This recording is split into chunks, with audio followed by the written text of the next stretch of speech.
제가 사역했던 광주 기포울교회, 그 교회에 이제 한 젊은 주부가 분통해하면서 남편과 이혼하겠다고 그렇게 이야기를 했습니다. 그 자매의 말에 의하면은 남편은 사기꾼이고 잔인하고 음란하고 또 무식하고 교회는 나오지만 신앙은 하나도 없고 또 교양도 없는 그런 저질의 사람이었습니다.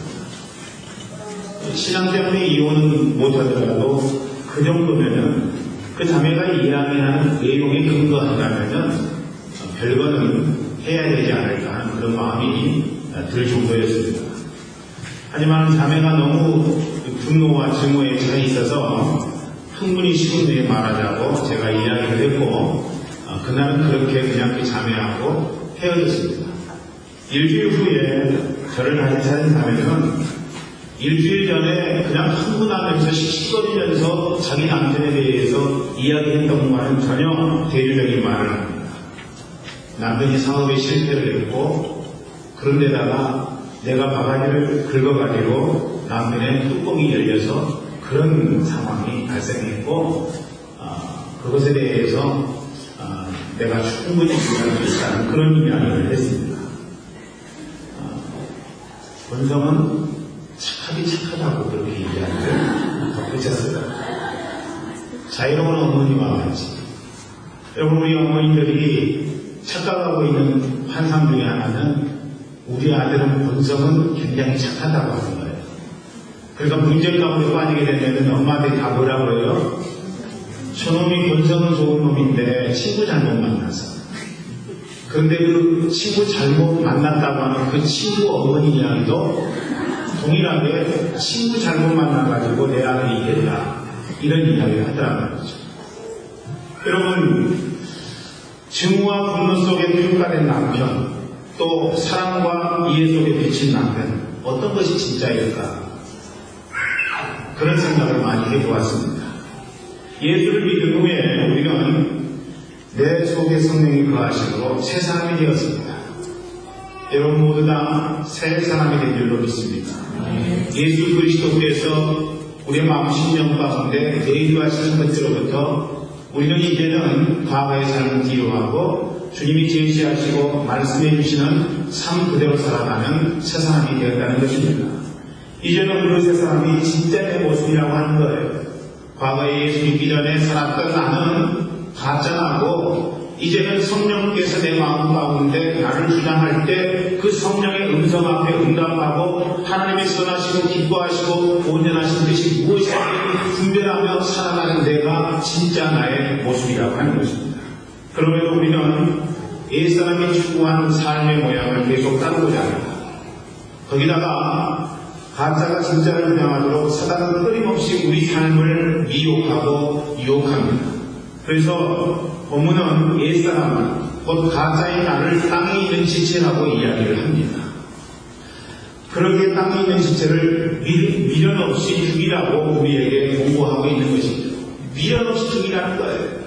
여러분, 주기라의 헬라어 네크로사테는요, 부정 과거 명령입니다. 그것은 단번에 내가 내린 결단을 의미하는 거예요. 이런 고백인 거죠.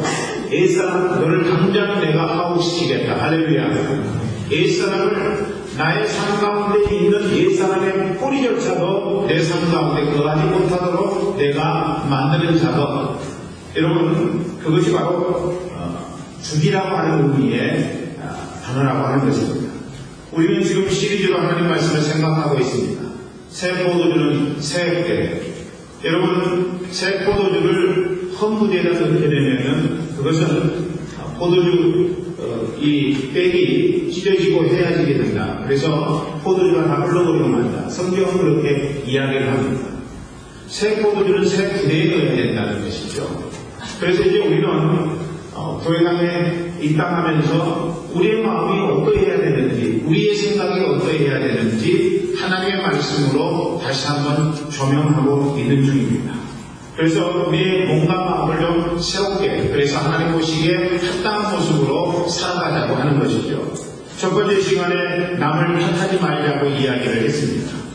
하나님은 우리에게 최선으로 역사하시고 응답하시고 그리고 우리를 결국에는 써주실 것이라고 하는 사실 아래서 우리가 해야 될 것은 남을 원망하는 습관이나 태도로부터 벗어난다는 거예요.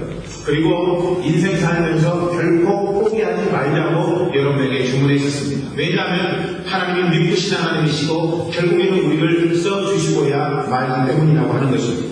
두 번째 시간에는 우리가 성숙한 삶을 살아야 된다고 여러분에게 말씀드렸었습니다. 성숙한 사람은요, 문제가 있을 때 감정으로 표현하지 아니하고 더 하나님 아버지 앞에 기도로 나아가는 사람입니다. 여러분, 뿐만 아니라 인내하고 하나님의 말씀 앞에 순복하는 것이죠. 그럴 때 하나님은 성숙한 우리의 인생 가운데 우리가 경험할 수 없는 또 비밀한 일로 역사하시고 함께해 주시는 것입니다. 세 번째 시간에는요, 아가페 사랑을 여러분에게 말씀드렸습니다. 우리가 아가페 사랑을 소유해야 한다는 것이죠. 에로스 사랑도 귀한 것이지만은 아가페 사랑이 있을 때 우리의 삶이 하나님 보시기에 합당한 모습으로 응답할 수 있다는 것입니다. 아가페는 가치를 부여하는 사랑, 가치를 추구하는 사랑이 아니라 가치를 부여하는 사랑입니다. 내가 바라볼 때 그 사람에게 충분한 가치가 없지만 그럼에도 불구하고 가치를 부여하고자 하는 마음, 이게 바로 아가페 사랑의 본질이라고 여러분에게 말씀드렸습니다. 또 여러분, 아가페 사랑은요, 나를 만족시키는 사랑이 아니라 타인을 만족시키는 사랑이라고 하는 것입니다. 나를 만족시키는 것에서부터 타인을 만족시키는 아가페 사랑에까지 우리가 나아가야 된다는 것이죠. 뿐만 아니라 사랑이라고 하는 것, 아가페 사랑은요, 미래지향적인 사랑이라고 말씀드렸습니다. 오늘 현실에서 보고 만족하는 사랑이 아니라 충분히 지금 현재 가능성이 없음에도 불구하고 가치가 없음에도 불구하고 사랑으로 다시 한번 미래에 새롭게 될 그를 인정하고 그리고 미래에 새롭게 되어지는 그 인생 가운데 하나님의 역사가 임하기를 간절히 소망하는 미래지향적인 사랑, 이게 바로 아가페 사랑의 본체라고 여러분에게 말씀드렸습니다. 네 번째 시간에는요, 강권하여 예수 믿도록 그리고 하나님의 전을 채우도록 하자고 여러분에게 이야기 드렸고요. 또 다섯 번째 시간은 소유에 대한 문제를 말씀드렸습니다. 소유가 내 것입니다. 하나님의 소유입니다. 우리가 삶 가운데서 생각해보고 하나님의 소유라면 당연히 우리는 하나님이 말씀하시는 그 말씀 앞에 응답하며 내 모든 것을 하나님의 것이라고 인정하는 그런 삶을 취해야 된다는 것을 말씀드렸습니다. 오늘은요, 시리즈를 마감하면서 우리 삶에 죽여야 될 것들을 좀 생각해 보기를 원합니다. 그래서 새 포도주는 새 부대에 여섯 번째 시간, 죽일 것입니다. 우리의 삶 가운데 죽이는 것이 있어야 된다는 것이죠. 옛사람, 진짜 내가 아닌 그것들은 다 우리의 삶 가운데서 죽여야 된다는 것입니다.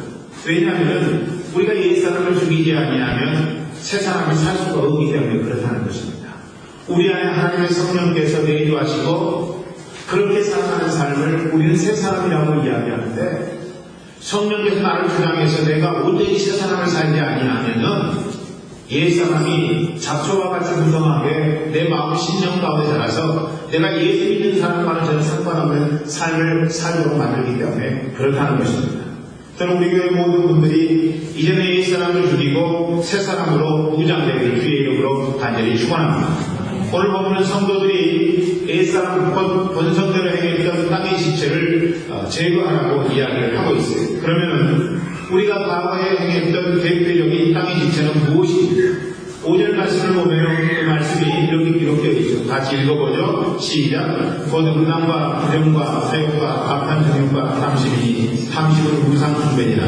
5가지를 이야기하고 있습니다. 대표적인 땅의 지체, 옛사람을 5가지로 설명하고 있는데, 이것을 우리 삶에 결단하여 제거할 수 있어야 된다는 것이죠. 그렇다면 우리가 제거해야 될 첫 번째는 무엇입니까? 여러분, 그 첫 번째는 음란이라고 하는 것입니다. 음란은 불법적 성관계 또는 비정상적인 성행위를 의미하는 것입니다. 사전에서 음란이라고 하는 단어를 찾아보았더니 4가지 의미로 사용되고 있더라고요. 첫째는 뭐냐면은 주색에 빠지는 것을 음란이라고 이야기하고 있습니다. 주색이라고 하는 것은 술과 여자 아니겠습니까? 그러니까 술과 여자는 뗄 수 없는 불가분의 관계를 맺고 있다는 것이죠. 술 기운이라고 하는 것, 여러분 그거 아주 좋지 않은 것입니다.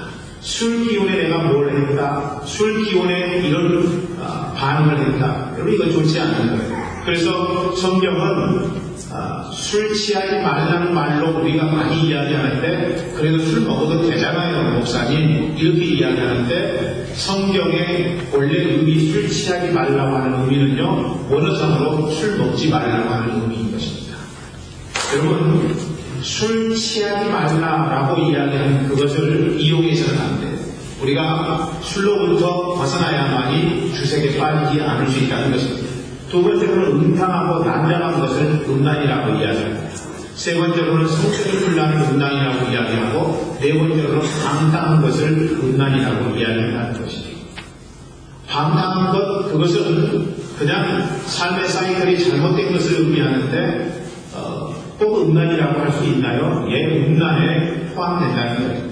우리 인생이 방탕의 길로 들어서게 되면요, 결국에는 여러분 삶 가운데서 열매 맺는 것들이 바로 이런 음란의 요소라고 하는 것입니다. 성경은 이 음란이라고 하는 단어와 관련하여서 몇 가지 단어를 사용하고 있습니다. 굉장히 많이 다른 말로 표현되고 있지만은 이 음란이라고 하는 단어가 이제 세 가지로 나누어서 설명해 볼 수 있다는 것입니다. 먼저 호색입니다. 성경은 호색이라고 하는 단어를 사용하고 있습니다. 이건 성적인 욕구를 극도로 만족시키려는 성향입니다. 다음은 음행입니다. 음행은요, 미혼 남녀의 불륜적 성관계입니다. 이 단어가 연결되는 간음이 있는데, 간음이라고 하는 것은 기혼 남녀의 불륜적인 관계이죠. 하나님은 어떤 단어로 사용되는 음란이라고 하는 이 단어가 사용되는 현장에 우리가 있는 것을 원하지 않는다는 것입니다. 소돔과 고모라 땅이 하나님의 심판을 받을 수밖에 없었던 결정적인 이유와 원인은 어디에 있습니까? 그것은 소돔과 고모라 땅이 음란이기 때문이라고 하는 것입니다. 소돔과 고모라 땅에 살고 있었던 사람들의 조상은 누구예요? 가나안 족속이라고 이야기하고 있잖아요. 그런데 이 가나안 족속은요, 최초의 동성 연애자들이었다고 하는 것입니다. 하나님은 이들을 지독히 싫어했어요. 그런데 이들의 우선이었던 미디안 족속과 하나님의 선민이라고 이야기한 이스라엘 백성들이 어느 날 성관계를 하고 맙니다. 하나님 분노하셨어요. 그래서 이스라엘 백성들이 하루에 24,000명이 연명을 죽게 되는 결과를 우리는 성경 민수기 25장에서 볼 수 있게 됐다는 것입니다. 그러므로 하나님 심판을 경험하지 않으려면요, 우리는 이 땅에서 음란으로부터 벗어나야 된다고 하는 것입니다. 음란으로부터 벗어나야 된다. 미국의 링컨은 어려움 속에서도 하나님의 도움으로 대통령이 되었습니다. 링컨이 대통령이 되었다는 것은요, 전적인 하나님의 도우심이요, 하나님의 은혜였습니다. 그런 링컨이 대통령을 수행하는 과정 속에 한 번은 어려운 일들이 꼬리를 물고 일어납니다. 부인은 정신이 이상이 되었고, 그리고 자기의 참모였던 스크린톤이 방귀를 들었습니다. 링컨이 생각하는 거예요. 왜 내 인생 가운데 이런 고난이 찾아왔을까? 왜 내가 이런 어려움들을 경험하는 것일까?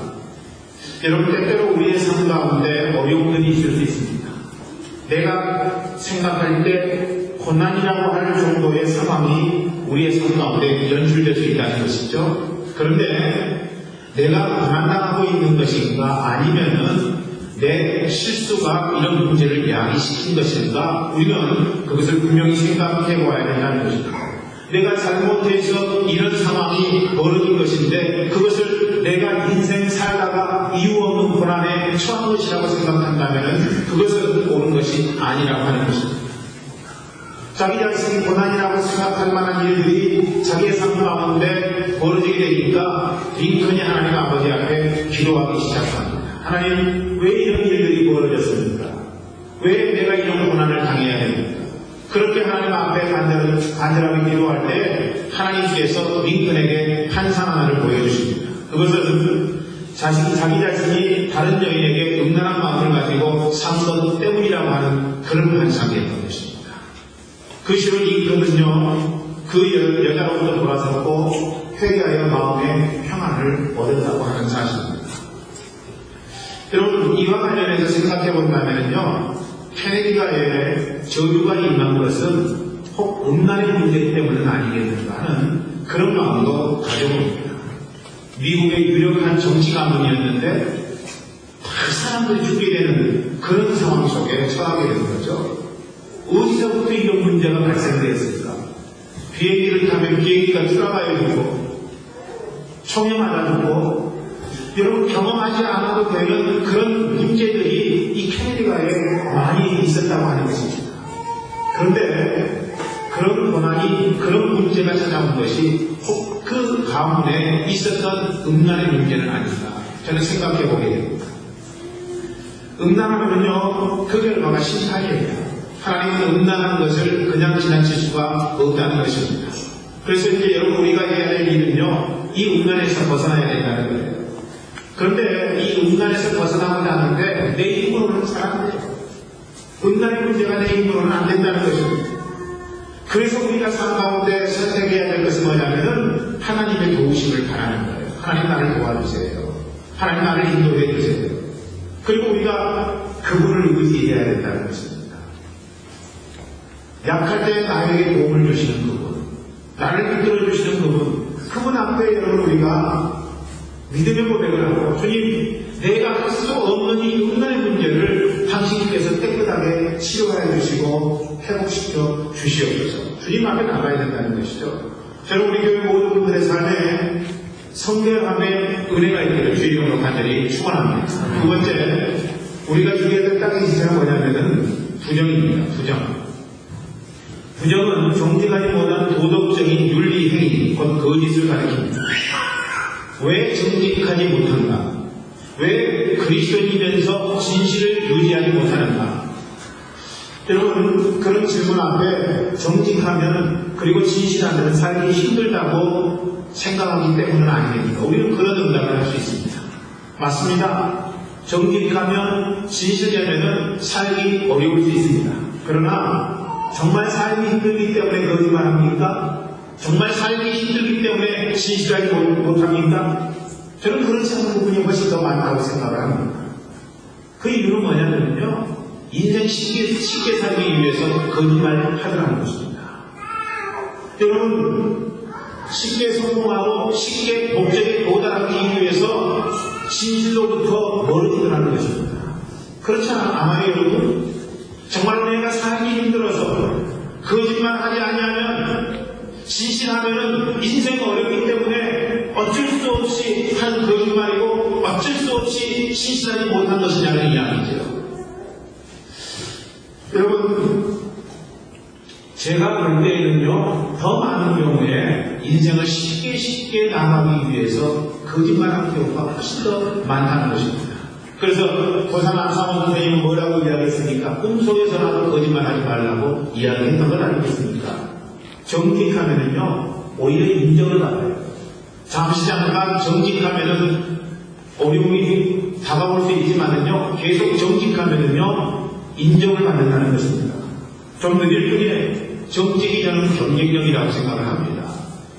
여러분, 그래서 거짓은 안 돼요. 우리의 삶 가운데 하나님 믿는 백성으로서 거짓은 안 된다고 하는 거예요.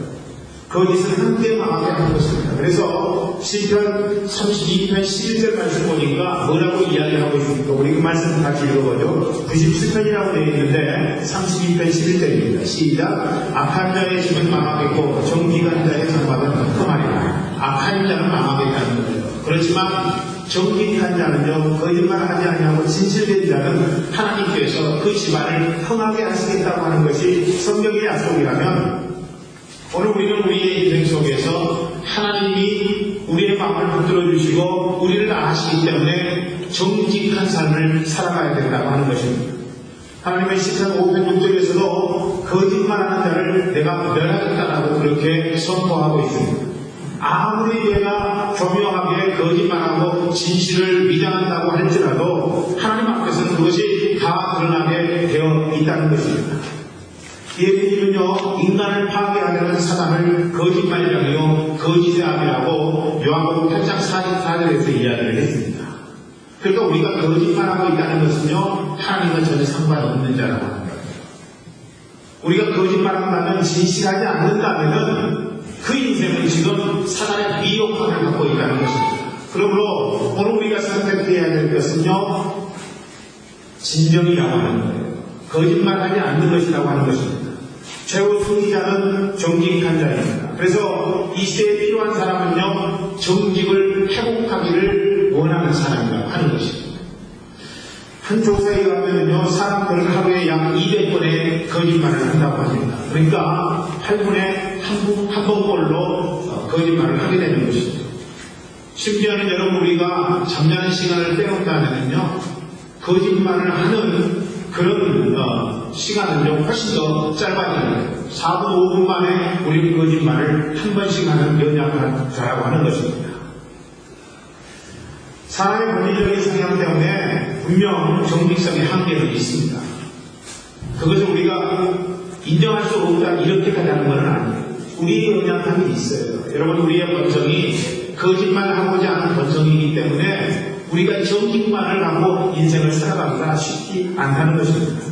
그렇지만 정직성이 회복될 때에 그만큼 경쟁력은 높아지고요. 시편 112편 2절 말씀 보니까 이런 축복의 말씀이 있습니다. 같이 읽어보죠. 시작. 그 손이 땅에서 방성하며 정직자의 후대가 복이 있으리로다. 내가 정직하면은요, 하나님 앞에서, 사람 앞에서 정직하면은 하나님께서 우리의 인생을 복주신다는 것입니다. 그리고 나 당대일 때보다도 하나님 후대에 더 큰 복으로 함께 하신다라고 성경은 약속해 주시고 있다는 거예요. 그래서 여러분, 우리가 하나님 아버지 앞에 강조하고 주장해야 될 말씀은 뭐예요?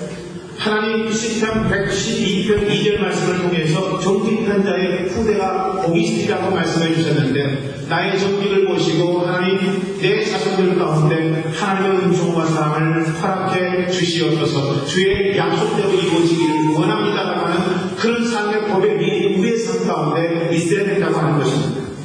저는 우리 교회가 정직 회복 운동에 동참하기를 주의 이름으로 간절히 축원합니다. 세 번째로 여러분, 우리가 제거해야 되는 것은 뭐냐면요, 사욕이에요. 사욕은 감정적인 욕망에서 분출되어 나오는 마음입니다. 사전은 이 사욕을 뭐라고 정의하고 있느냐 하면은 개인적인 욕망만을 살리는 것이라고 정의합니다. 개인적인 욕망만을 추구하는 것, 개인적인 욕망만을 마음 가운데 쫓아가는 것, 답습하는 것, 이것을 사욕이라고 이야기하고 있는 것이죠. 기독교의 정신이라고 하는 것은요, 내가 아닌 우리고 우리가 아닌 타인입니다. 이게 바로 여러분 기독교의 정신 아니겠습니까? 그리스도께서 그런 삶을 사시다가 하나님 앞에 부름받으신 것이죠. 그렇다면 오늘 이 땅을 살아가는 우리는 당연히 나보다는 다른 사람보다는 우리가 복된 삶을 살아가도록 그렇게 삶 가운데서 응답해야 된다는 거예요. 아간이 아볼 골짜기에서 죽음을 당할 수밖에 없었던 것은요, 우리라고 하는 공동체를 전혀 중요하게 생각하지 않았던 거예요. 나 한 사람만 잘 먹고 잘 입으면 된다는 생각이 그를 사로잡았기 때문에 그는 신앙산에 외교한 걸과 금덩이를 숨겼다는 것입니다. 그래서 결국에는 자기만 멸망당한 것이 아니라 자기의 가족까지도 다 멸망당하게 되는 그런 현상을 우리는 성경 속에서 목격하게 되잖아요. 뿐만 아니라 아나니아와 삽비라가 죽은 것도 무엇 때문인가? 공동체성을 부인한 자기 욕심 때문에 그리했다는 것입니다. 그러니까 여러분, 우리 교회가 내가 아닌 우리가 아닌 타인을 위해서 나가는 공동체가 돼야 된다는 것입니다. 그렇게 되기를 주의 이름으로 간절히 축원합니다. 네 번째로는요, 우리가 제거해야 되는 것, 그것은 정욕이라고 하는 정욕의 문제입니다. 하나님께서 사람을 만드실 때 주신 최고의 선물 중에 하나는 뭐냐면은 욕구입니다. 우리의 마음 가운데 욕구가 있다는 거예요. 먹고 싶은 욕구가 있다는 거예요. 일하고 싶은 욕구가 있다는 거예요. 사람들 앞에 인정받기를 원하는 욕구가 우리의 마음 심령 가운데 있다는 것입니다. 이 욕구 때문에 인간은 창조적으로 이제 발전해 왔습니다. 하지만 인간이 살아갈 때 우리의 욕구 속에 뭐가 연결되어 버리고 말하냐면은 욕망이 연결되어 버리고 말아가는 것입니다. 그러니까 하나님 앞에 범죄할 때 우리의 욕구 플러스 욕망이 자리 잡게 된 것이라는 얘기합니다. 그것은 인간이 탐욕에 노출되어 있다는 것을 의미하는 것이죠. 그래서 요한일서 2장 15절부터 16절은 그것을 해결할 방법으로 이렇게 말씀하고 있는 것입니다. 같이 읽어보죠. 시작. 이 세상이나 세상에 있는 것들을 사랑하지 말라. 누구든지 세상을 사랑하면 아버지의 사랑이 그 속에 있지 아니하니 이는 세상에 있는 모든 것이 육신의 정욕과 만목의 정욕과 이생의 자랑이니 다 아버지께로 쫓아온 것이 아니요 세상으로 쫓아온 것이라. 여기서 세상을 사랑한다고 할 때 사랑한다는 것은 세상과 내가 하나가 된다는 것을 의미하는 것입니다. 세상과 하나가 되면은 결국에는요 탐욕스럽게 변하고 말 것이라는 것이죠. 왜냐하면 세상으로부터 온 모든 것들이 하나님 아버지께로부터 온 것이 아니기 때문에 그렇다는 것입니다. 그래서 이제 우리가 삶 가운데서 이 세상하고 분리가 돼야 되는 거예요. 이 세상과 분리가 돼야 된다는 것입니다. 거룩하다는 말의 자체가 분리하다라고 하는 의미를 갖고 있으므로 오늘 우리가 인생 살면서 거룩한 삶을 살려면 세상으로부터 분리되어야 된다는 것입니다.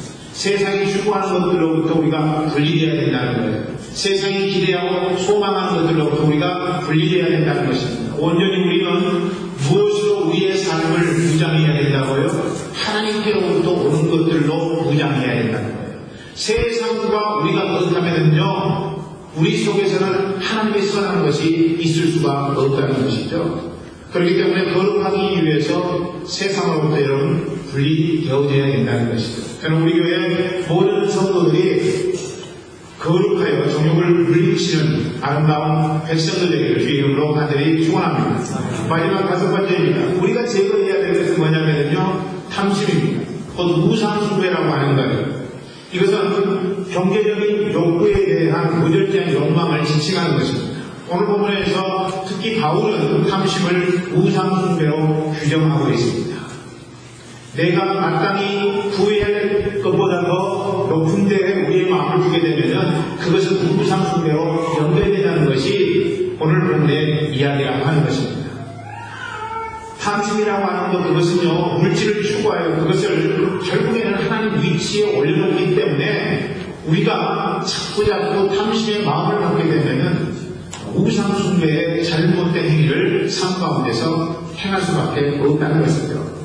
탐심이라고 하는 것 그것은 요약하면 두 가지 형태로 나타나기 마련입니다. 첫째는요 크기이고 둘째로는 여러분 포장입니다.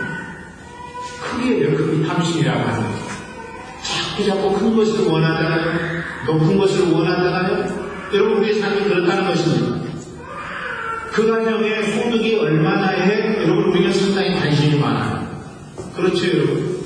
또 몇 평 사느냐 이게 여러분 우리의 최고의 관심사라고 하는 거예요. 25평 사느냐 50평 사느냐 아니면 70평 사느냐 70평 살면은 행복할 것 같아요. 여러분 18평 살면은 불행할 것 같아요. 그래서 자꾸 우리는 평수를 넓히기를 원하지 않습니까? 뿐만 아니라 뭘 먹고 뭘 입느냐가 중요하다는 거예요. 우리의 삶 가운데 탁월은 어떠한가? 여러분 이런 것들이 우리를 포장하게 만드는 것 아니겠어요? 세상 사람들이 얼마나 내게 불신이고 또 나는 세상 사람들 앞에 얼마나 떵떵거리며 사느냐 이게 여러분 중요한 우리의 삶의 이슈가 되고 있다는 것입니다. 목사님들이라고 다르지 않아요. 성도라고 다르지 않더라고요. 저는 이게 교회 타락의 이유라고 생각합니다. 교회가 70년대, 80년대 초반까지만 해도 타락하는 경우가 그렇게 많지 않았어요. 그런데 요즘 한국 교회를 바라보다 보면은 목회자로서 너무 마음이 안타까워요. 교회가 교회의 모습을 갖고 있지 않아요. 교회가 하나님의 뜻을 이루는 기관이 아니에요. 여러분 목사들도 타락했고 성도들도 타락했어요. 그 결정적인 원인이 어디에 있는가 하면은요 우리가 80년대 후반부터 잘 살기 시작하면서 벌어진 일이라고 하는 것입니다. 크기를 추구하고 포장된 것을 원하더라는 거예요. 오늘 한국교회가 욕먹는 이유는요 바로 이 두 가지 크기를 추구하고 포장된 것을 추구하기 때문에 그렇다는 것입니다. 여러분 교세를 위해서는요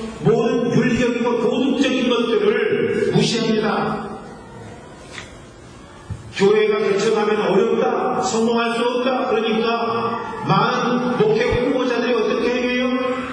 교회 안에 들어가서 기존교회에서 분리를 일으키고 분파를 유기하고 그래서 그 사람들을 미혹해서 데리고 나와서 교회를 개척하잖아요. 잘못된 거예요, 여러분. 그건 옳지 않는 것입니다. 이런 방법으로 하나님의 교회가 생기면 그거 하나님 안에서 은혜 아니냐? 여러분 정말 말씀해요. 그리스도의 몸이 찢기는데 어찌 하나님이 기뻐하실 수 있겠느냐는 거예요. 그건 아닌 거죠. 그건 하나님이 원하시지 않는 것이라는 이야기. 교회 안에 의리가 찾아볼 수 없어요. 교회 안에 의리가 없단 말이에요. 조폭들도 지키는 의리가 교회 안에 있지 아니에요. 여러분 교회 안에 순결 없습니다. 교회 안에 자연스러운 여러분 하나님께서 로마서 1장 말씀을 통해서 순리는 순리로 사용되어야 된다고 이야기했는데 순리를 영리로 바꾸는 사람들이 나타나게 되고 그런데 순리를 영리로 바꾸는 사람들에 대해서 교회가 뭐라고 말할 수가 없다는 것입니다. 순리를 순리로 응답하고 그렇게 사용하는 사람들이 오히려 이상한 사람들 되고 말한다는 거예요. 여러분 교회를 보세요. 하나님의 말씀 있습니다. 말씀의 모양은 있을지 모르지만 말씀의 능력이 교회 안에 있지 않습니까? 얼마나 안타까운 현상인지 모릅니다. 하나님의 말씀은 홍수와 같이 우리에게 다가오는데 그 하나님의 말씀 앞에 응답하고 그 말씀대로 순종하기를 원하는 심령은 잘 보이지 않는다는 것입니다. 인적이에요. 불법에 편성하고 있다는 것입니다. 이 타락 중심에 욕망에 사로잡힌 목회자가 있어요. 잘 살고 싶은 목회자, 성공하고 싶은 목회자, 그리고 그 목사를 붙이는 성도가 있다는 것입니다. 잘 나가는 교회, 성공한 목회자, 모든 목회자들의 소망이 그거예요. 잘 나가고 싶어요. 성공하고 싶어요. 그러니까 하나님이 아니라고 말씀하시는 것도 하는 거예요. 하나님이 하라고 말씀하시는 것은 하지 않아요. 성도들은 어떻습니까? 성공한 목회자가 목회하는 잘 나가는 교회에 다닌다는 자부심이 한국교회 성도들의 자부심이다. 하나님 앞에 온전하지 못해도 눈 감아줘요. 하나님이 기대하시는 삶으로 나가지 않는다고 할지라도 자기들도 그렇게 행하고 다른 사람들도 그렇게 행하라고 이야기하고 있는 세대 가운데 우리가 살아가고 있다는 사실입니다. 심지어 여러분 이것을 제대로 유지하기 위해서 교회를 상속하죠. 소명 없는 아들을 신학시켜서 교인들 다 떠나도 좋다. 내 아들에게 이 교회가 물려지고 그것을 나는 만족한다. 아무리 생각해봐도 그것은 아닙니다. 그건 아닙니다. 하나님 은혜로 나와 함께 해주셔서 목회한 거잖아요. 물론 성도들이 목사님 아들이 우리의 목회자가 되는 것이 그것이 아름답고 귀한 일이고 우리는 그것을 원합니다. 이런 경우는 한번 해보겠어요. 그리고 그 목사님 아들도 소명을 받은 그래서 신앙을 하고 그래서 하나님 앞에 목회자로서 자기 자신을 잘 준비해갔던 사람이라면 모르겠어요. 정확하게 따진다면 그런 경우는 그렇게 많지 않은 것 같습니다. 혹시라도 우리 현민이가 소명받아서 신학을 공부하고 목회자가 된다고 해도 저는 절대 물려주지 않을 겁니다. 개척하라는 거예요. 개척하라는 거. 한 영혼의 소중함이 얼마나 귀중한지 그것을 체험하고 한 생명을 얻기가 이렇게 주나보다 귀한 것인 줄 아는 생명의 소중성 안에 내가 포함되어 있지 않는다면 그건 목회자가 아닌 거죠. 목회자가 아닌 거죠. 혹시 혹시 제가 이 교회가 될지 또 다른 교회가 될지 모르지만 현민이에게 교회를 목회자가 된 현민이에게 교회를 물려준다면은 여러분들 저에게 그때 목사님 아니라고 말씀하셨잖아요. 왜 불법을 행하십니까? 이렇게 말해주세요. 지금은 전혀 현민이가 목회자가 될 가능성이 없는 것 같아요. 지네 엄마가 소명 받는 것도 말리고 다니니까 그러나 하나님이 갖고 나시면 어떻게 될지 모르겠어요. 그때 정말로 영혼을 소중하게 여기는 그런 목회가 되기를 저는 소망합니다. 교인들도 교회를 사고 팔아요. 성도가 몇 명 있으면 더 많이. 교회가 이전에서 빈 교회당을 사고 파는 게 아니에요. 우리는 오늘 그런 시대에 살고 있습니다. 세상 사람들이 손가락질해도요, 할 말이 없어요. 할 말이 없어요. 그런 썩어있는 교회들. 그러니까 여러분, 한 지붕 아래 두 가족이 사는 거죠. 2층에서는 목사파가 예배를 드리고 3층에서는 장로파가 예배를 드립니다. 그런 썩어있는 교회. 그런 교회가 한두 군데인 줄 아세요, 여러분? 무엇 때문이에요? 다 돈 때문이에요. 돈 때문입니다. 안타깝습니다. 한국 교회가 많이 지금 착각에 빠져 있어요. 그리고 그 교회의 중심에 비리가 있단 말이에요. 어떻게 해야 될지 모르겠어요.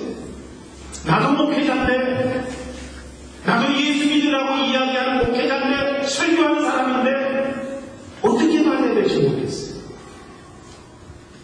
부끄러워 죽겠어요, 한국교회가. 우리 한국교회가 1000만 명이나 되는 성도를 갖고 있다. 여러분, 이게요, 사람이 아닙니다. 1000만이나 되면 뒤집어져야 돼요. 한국이 뒤집어져야 된다는 것입니다.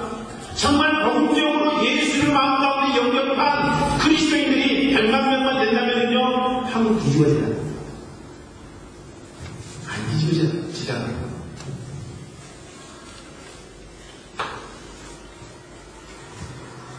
저는 우리 교회 성도들이요, 그리고 우리 교회가 크기와 허장을 극복하는 주님의 교회에 주의 이름으로 축원합니다. 어느 구도대 신자가 탐심을 버리고 헌금하라고 하는 설교를 들었습니다. 헌금하라고 하는 설교만 들으면 다 귀를 닫아버리고 듣지 않는데 그날따라 목사님의 말씀이 굉장히 은혜가 됐어요. 설교를 들으면서 처음에 10,000원 해야 되겠다 생각했던 것이 점점 올라가는 것이다. 2만원 해야지, 4만원 해야지, 5만원 해야지, 7만원 해야지, 10만원까지 올라갔어요. 그런데 막상 헌금을 하려고 하니까 10만원에서 떨어지기 시작합니다. 7만원, 6만원, 4만원, 3만원, 만원, 그리고 0원으로 떨어졌습니다. 헌금 바구니가 그 구두쇠 신자로 다가왔어요. 얼마를 헌금할까? 얼마를 헌금할까? 그러다가 이 구두쇠 신자가 드디어 헌금 바구니에 자기의 지갑을 탁 꺼내가지고 그냥 집어넣습니다. 그리고 이렇게 마음속으로 외쳤습니다. 이제 예수 그만 꿈틀거릴 테면 꿈틀거려라. 할렐루야입니다. 여러분, 내 마음속에 살살 움직이는 예성 탐심을 무너뜨리는 방법은요, 내가 완전히 주께서 원하시는 마음으로 돌아서지 않는다면 내 마음속에 계속해서 나를 미혹하는 이 탐심의 마음이 살아있지 않는다는 것입니다. 오늘 말씀 발견했어요. 여러분, 우리는 5가지 우리의 삶 가운데서 제거해야 될 내용을 생각해 보았습니다. 음란과 부정과 사욕과 그리고 악한 정욕과 탐심입니다. 여러분, 이것을 어떻게 하라고요? 짓밟아버리자는 것입니다. 이것 짓밟아버리지 않으면 우리는 하나님의 온전하신 모습으로 새로운 삶을 살기가 쉽지 않다고 하는 거예요. 저는 여러분 모두 다 그래서 새 성품으로 빚어지는 거룩하고 하나님 인정하시며 하나님 보시기에 합당하고 아름다운 삶을 살기를 주의 이름으로 간절히 축원합니다. 하나님 아버지, 오늘 주신 말씀 그대로 우리의 삶 가운데 땅의 지체를 누리고 승리하는 그리스도인으로 이번 한 주간 동안 주께서 보살피시고 주장해 주시고 저희와 동행해 주시옵소서. 결단하여 싸우니 결단한 것 마음 가운데 작정하여 승리하도록 주님 축복해 주시고 그 결과로 우리 하나님 아버지께서 우리에게 주시는 복남과 은혜가 충만하도록 주님 축복해 주시옵소서.